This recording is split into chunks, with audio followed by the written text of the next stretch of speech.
All right, guys, welcome back to the TCI headquarters. We are ready for our preview and predictions. Huge game. Implications for one team still alive in the ACC championship race. One team trying to finish strong. And senior day, always a special day, always a sad day for some of those guys putting the paw on, running down the hill for the last time. Hopefully we'll have a great crowd. Weather looks like it's going to be pretty daggone nice for this time of year. 71 degrees and mostly sunny. Wow. Yeah, my daughter's coming down for Philly, so I told her, I said, it's just going to be 71. She's like, what? She's not going to want to go back to Philadelphia. Yeah. That's what you're hoping, right? She told me to get hot chocolate today. I was like, well, who needs hot chocolate when it's 71 degrees? Yeah, exactly. Right? All right, we're going to do our keys to the game. Will, we're going to start with you. What's your key to the Tigers pulling this one out? I mean, it's obvious, right? Everybody's got to stop Drake May. That's the key, right? That's what everybody will say. That's most people would say. Yeah. But not really. But not me, because I don't think that's the key. Because I think the key to this game and the way you can get to Drake May is you make him one-dimensional. And you got to make him one-dimensional by first stopping the run game. And I think that starts with Omarion Hampton, the talented running back for the Tar Heels. 123 yards a game. He's second in the country in running the football. This guy, we watched him when he played UNC. Miami. We watched him when he played Miami. He was. Miami doesn't let anybody run the football on him, and he ran for over 100 yards. They had 208 as a team, and they do run the football to set up everything they do in their passing game. And so it's really key for them to establish the line of scrimmage with the run game and do that. So I think for Clemson, you just got to stop him. Stop that running game, make them one-dimensional where Drake May has to throw the ball like he did against Georgia Tech 50 times, like he did against Virginia 50 times. When he has to throw the ball for 50 times, it generally equals a loss for North Carolina. And I think that's the key to Clemson. You want to see Drake May throw the ball 50 times. You think Dabo was calling Tony Elliott to get some pointers? I think he might have picked up the phone call, yeah. I think he might have picked up the phone and said, hey, Tony, let me ask you something. How the heck y'all do that? Yeah. All right, Cameron. Well, that leads perfectly because while they need to stop the run, they also need to run the ball themselves. And they will. And so, as you mentioned, obviously we've seen the Clemson run game get some momentum. And how do you stop a really good offense that's obviously top 3 in the country? They're going to get theirs. Don't let them get on the field. It's as simple as that. Mm-hmm. And if Clemson can ride the momentum, obviously you got Shipley back in the fold. He looked the best I think he's looked all year on Saturday. We know what Maffa can do. And when you can keep those two fresh legs going back and forth, I think that's how you really take control of this game early, especially with a home crowd. Yeah, you wear them down. North Carolina get up 160 yards a game rushing. So I think Clemson should eclipse that and then some. You hope so. If Clemson doesn't, then then that means offense is struggling and not doing well. So you want Clemson to eclipse that 160 yards rusher. So you're right. It's a number to pay attention to as that game goes along. Because if they get that way, then they're wearing down that North Carolina defense with those two running backs. Shit. Moffitt could get that by himself. He could. That is true. Why not both? And why not both? Why not both go for 160? Hey, Georgia Tech guys ran for 245 yards in the fourth quarter.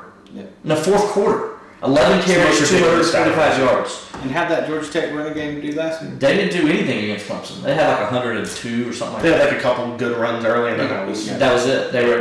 And the quarterback got zip. All right. Well, you had the right key when you started talking. Drake May. The key is Clemson. He's saying we're wrong. The key is Clemson's defensive line. Of course. And the key is when you get your fingers on Drake May, put him on the ground. Now, it's easier said than done. That's the key. We've had some plays where we've seen guys get pressure, but not be able to get him on the ground. Grab his left arm. Do a game where they had the guy and he runs 50 yards for a touchdown. When they get their opportunities, take advantage of it. Grab both arms. Do like this. Clemson's defense, because of what you said earlier as well, North Carolina's weak spot on offense is their offensive line. Yep. Last game for a lot of these guys in Death Valley, I expect big games from Maskell and Xavier and Rook and Tyler. I think Clemson's defensive line is going to destroy the Tar Heels up front. I think in the middle of that defensive line is really going to have their way. I think in the middle. I think XT will come off the edge. I think that's where I think the key is. I think they can make, and we've also seen times when he's pressured, makes some mistakes. Yeah, he'll tend to make some mistakes. Only if Clemson had a team that could get some interceptions. Oh, wait, they do. Wait, we saw that last week. So, by the way, Clemson's second in the ACC in interceptions right now. that's could be a good formula. Yeah. Pressure, get some interceptions. But like you said, get him to the ground and grab a hold of that left arm. He can throw it with his left arm. That's Duke. I mean, he's like throwing with his left arm out there, the guy, you know. And I'm like, really? You can't stop this guy. I mean, he's good. It's credit to him.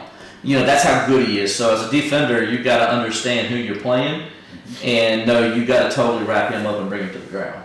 All right, you talked earlier about 38-10 game back in 1986. 1980 something that I don't remember. 86. I remember So now it's time for your score prediction. I'm assuming you're going with that 38. Well, his dad played in a more run-style offense than. Trying to get Will to go Big spread. Coach Crum is a little bit different than Coach Brown and what they do, you know. So, coincidentally, though, Matt Brown replaced him as head coach the first time. A little fun fact for you. Who's going to replace Matt? Next year. Matt Brown did say today, though, he's not retiring. Oh, he said that. Yeah, so we'll see. But anyway, this game, you know, I like the spread is what, 59, you said? Yeah, 59.5. 59.5. That is not the spread. We're not the No, we're talking about the over-under. Yeah, over-under. The over-under. The total is 59.5. That's old Clemson. So we're like, you know, that is old Clemson. Good point.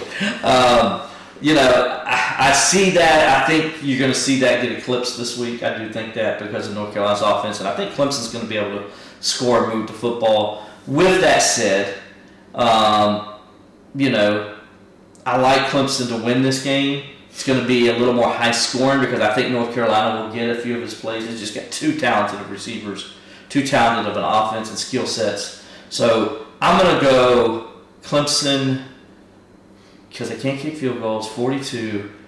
North Carolina, 27. Okay. 42-27. Clemson covers and they go You got half right. Go ahead, Kenny. Well, I don't think Clemson's going to cover, but I do think there will be a lot of points scored. So I'm going to go 35-31 Clemson. We've seen them struggle sometimes in close games, but they changed that narrative this week. Man, you guys didn't learn anything last week. I did. I said 42 points. What did I do Last wrong? week I had almost nailed it if they didn't give up that last touchdown. But they gave it up. Big spread. Yeah, but I had them winning by like 28 points. They picked by 6.5. I said 15. So, come on.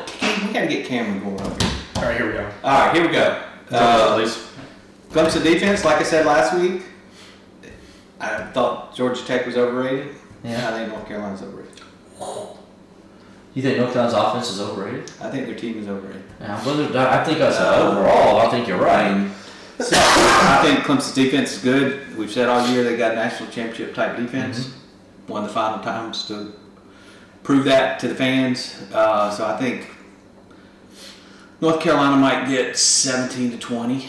I think they're going. Okay. That's going to be the That's reasonable. upper end of them. So I'm gonna go, and I think Clemson, kind of found something last week. The confidence is building. Shipley's got a chip on his shoulder. Shipley's going to be playing his last game in Death Valley, I believe. So he's going to have an extra chip on his shoulder. So I'm going to go Clemson 45, North Carolina 17. Okay. And please, Dabo, no trick plays on kickoffs this year on your final home game in the Valley. Just kind of keep it simple and sweet and to the point. No We trick don't need plays. to see Clay Sweeney try to score on the fake field. Exactly. We don't need any of that. Or Lord knows our field goal you kickers really hand the ball off. need to be able to kick the ball. You also don't want to see Aiden Swanson try to go for a fake punt risk to run 30 yards. Yeah. That's probably not. Now, Probably not. what I would like to see, though, is Hampton Green break one and score a touchdown. He's been close. He's so close, and I'm like, oh, please let this happen, because it'd be a great story. So I do want that to happen, because I think he's got the ability to do it, and that would be sweet if he did it in his last game in the Valley. That'd be a great story. In the press box. That would be a great story if he does that in his last game in the Valley. It would be. Yeah, That's fine. Maybe that'll be how they get to 45. Maybe so. When it's 38. Or maybe he sets the tone from the beginning and he takes one like he did at Notre Dame. He set the tone against Notre Dame. I said that to everybody. The tone is going to be set by something we saw last week. Clemson pressure, Clemson interception. I like it. So do I. All All right. Hey, defense, man, I'm all about it. There we I don't go. play offense. Defense going. Defense been playing great. Feel sorry for those guys. Should have to be going to the playoff, but they're not. But they will play well this week. A lot of those guys are playing for the future and their money and your draft status and all that other stuff. So stay tuned to TCI this weekend. We got everything covered for you. We'll all be there in Death Valley for the final time this season, which is hard to even say.